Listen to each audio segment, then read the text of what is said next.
Y'all about to make me come on Blue Ivy Carter's internet and defend Candace Owens. What's poppin', y'all? It's your girl Willie. Hey, what's up? Hello. I know. Y'all have missed this face of mine. That's why I decided that I'm going to be dropping a video every day this week. And in honor of Trigger Tuesday, I will be making my own commentary on Revolt TV Summit. The panelists included Killer Mike, T.I. Tip, Candace Owens, Tamika Mallory, what's old boy name? Stephen Pargett, and Katrina Pearson. Okay, so the moderator of the summit was Jeff Johnson, and y'all, I literally cackled when he premised the show, going over his whole spew, setting the guys that this is a safe space and it's accepting of all the various opinions that will be stated there. And then within minutes, like, the disrespect just started to fly. I'm just like, oh Lord.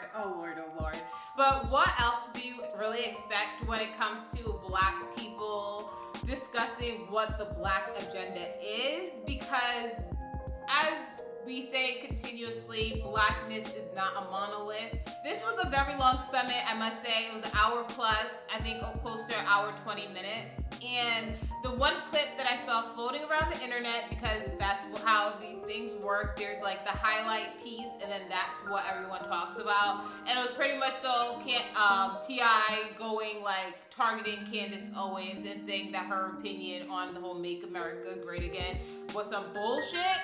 But if for those of you who saw the entire summit, she was getting to a point, but T.I. kept interrupting her, and I'm by no means the biggest fan of Candace Owens. I think some of her beliefs are very extreme, and it does not align with my personal politics. But in the same breath, I do believe that she has every right to exercise her politics and speak on what's in her interest, right? And even that, I feel like I said that too nicely because she be on some big time bullshit. But like the point she was getting to was the question was, when has America ever been great? And she began stating that she would rock a hat that said "Make Black America Great Again." And then T.I. he interrupted. I'm sure everyone saw the clip. No, I'm not saying it's okay. So why are you saying, oh? Amen. America was one of the first countries. I want to like you so bad. Because you're so smart. I want to like you so much. I want to hear y'all. I want to be able to hear them. I want to be able to hear them. If I can't answer the question and you're just going to boo when I say slavery was all over the world, which is a fact, why are you booing a fact? Because you're making light of... No, I'm not. You're making light I of haven't the gotten to my points. enslavement I'm not of making... people that look like us. You can't make light of that. That ain't nothing you breeze I over. haven't even finished the sentence. How am I making light of anything? You started with some bullshit. Okay.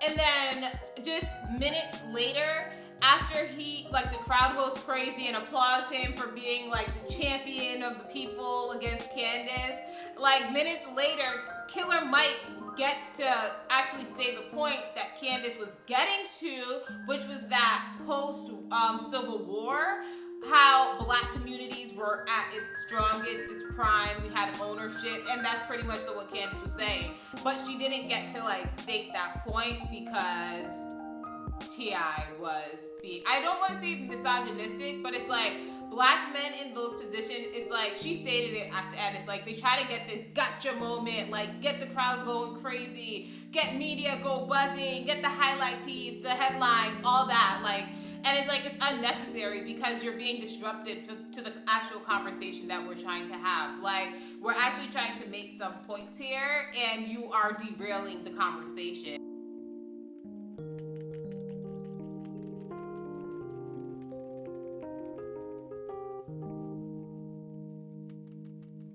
And that is how I felt like T.I. being in that room. And this is not even me saying that rappers shouldn't be a part of politics or anything like that, because they're the hood politicians for real. But I feel as though he just hasn't read enough books. Like, he's like, I'm not trying to be an asshole, but like, he's social media woke. Like, and he's hood woke. So like, he says if you, sorry, the camera interrupted. Perhaps I shouldn't say this because I don't want to sound like an elitist or anything like that, that only certain people who have gone through a certain process or a certain level of education should be able to have opinions. No, that's not what I'm saying. But he says a few big words, a few like triggering words, and then like people are like, oh, he's so woke, he knows what he's talking about. Like, give him the mic, give him center stage. Where it's like people who actually put in the work and actually are reading.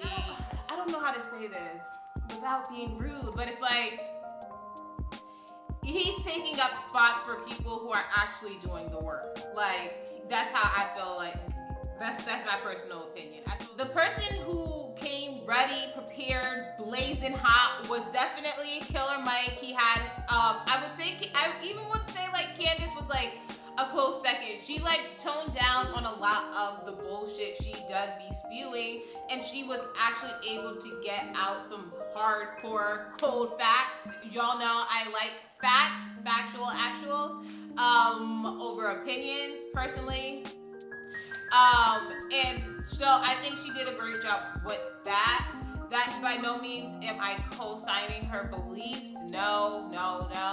Killer Mike, his whole thing when he didn't say this, but when they started going back and forth as making it a party thing, like what has the Democratic Party done for black folks, and then it's like, okay, well, Donald Trump be on bullshit, he's a white supremacist. It's like, that's where the conversation started to ping pong back and forth between, and it's like, Killer Mike interrupted, like, nigga, kill the masters. Like, why are we arguing about who's the best? Like, kill the masters. Let's run our own shit. Let's have ownership. Let's have our own grocery markets. Let's be able to own the shit that's within our community. Let's have our own economic system. Like, we over here arguing about Democratic Party, conservatives, Republicans, Donald Trump, racism. Like, niggas, no.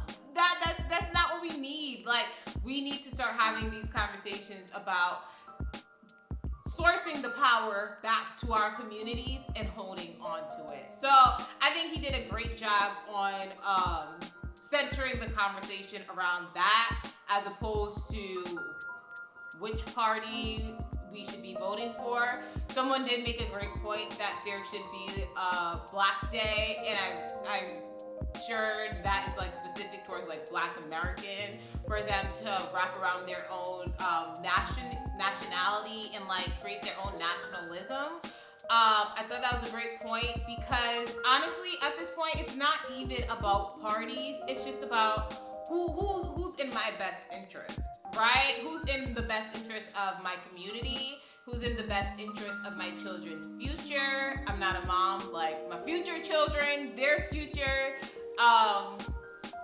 things of that sort, because it's true. Black folks haven't always been Democrats. For a while, we were Republicans, and then like the parties switched, they transformed, we became sort of Democrats within the past 50, don't quote me on this, I want to say 50 to 60 years. That's when Black folks became Democrats. So it's like, it's not about us reigning under a certain party, it's about us leveraging our power.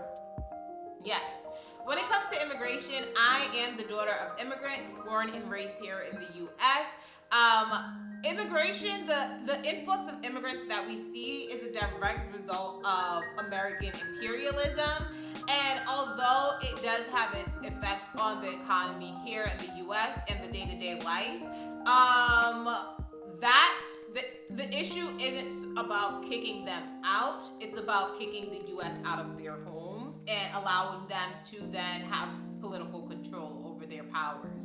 And so until that happens, until we're talking about that, the whole conversation about immigrants is just, it's non-ethical for one, and for two, it's pretty one-sided. The person who pissed me off the most throughout this panel was definitely Steven. I'm not sure if he's biracial, and this isn't even me being like shady or anything, or Hispanic. I really don't know what he is. I believe he's from California, so he might be Hispanic. I don't know. But he really didn't have any real solid talking points besides the fact that he speaks for the youth and he speaks for the future.